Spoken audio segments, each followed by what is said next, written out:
We've just come in through the Lion's Gate, St. Stephen's Gate, or also the Sorrowful Gate. This is where pilgrims come every single year. In fact, every Friday, the Franciscans lead a way of the cross on this place. We're on a road right next to a school. That school butts up against the ancient Temple Mount where the Antonia fortress would be. Let's go inside and see what it may have looked like.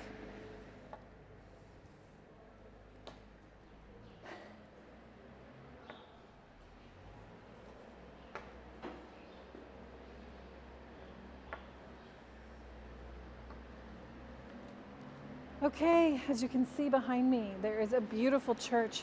It's called the Church of the Flagellation.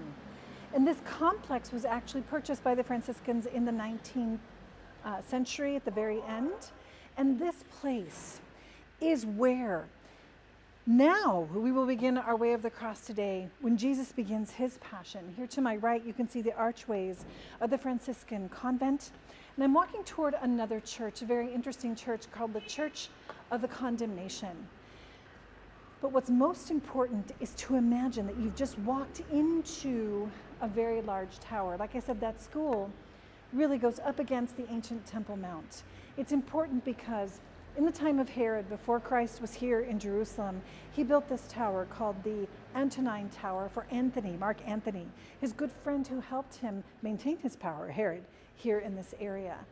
And so what they would do is stay there, and they would keep watch over what was going on in the temple, because many times, especially during the great feast days, there might have been uprisings.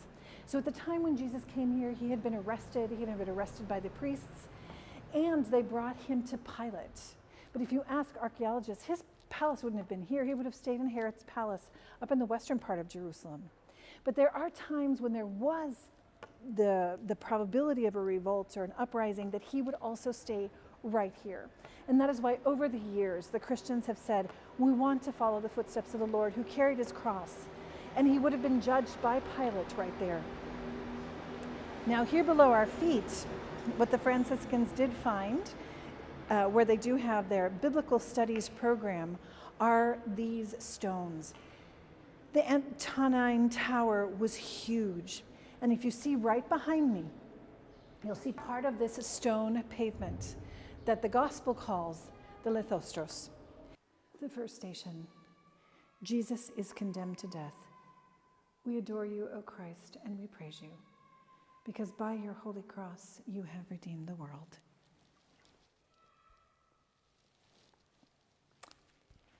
Then what should I do with Jesus, who is called the Messiah? All of them said, let him be crucified. Then he asked, why? What evil has he done? But they shouted all the more, let him be crucified. So he released Barabbas for them, and after flogging Jesus, he handed him over to be crucified. The judge of the world, who will come again to judge us all, stands there, dishonored and defenseless before the earthly judge. Pilate is not utterly evil. He knows that the condemned man is innocent, and he looks for a way to free him, but his heart is divided.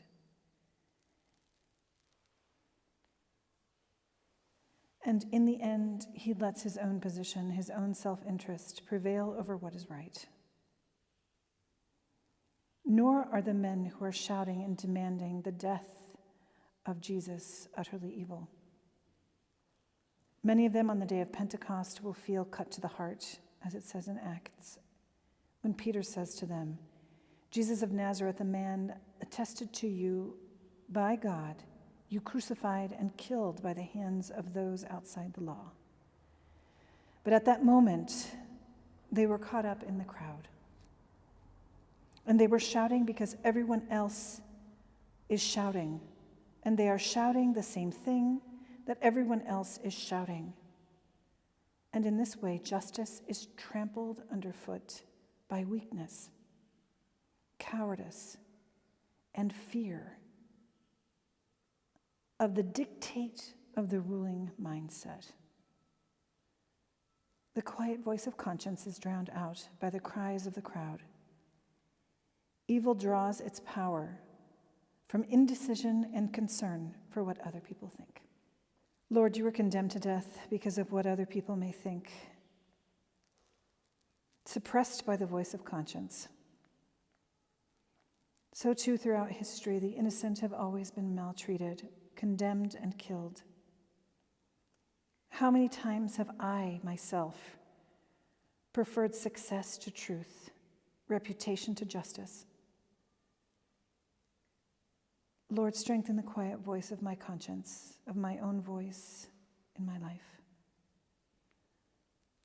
Look at me as you looked at Peter after his denial. Let your gaze penetrate my heart and indicate the direction my life must take.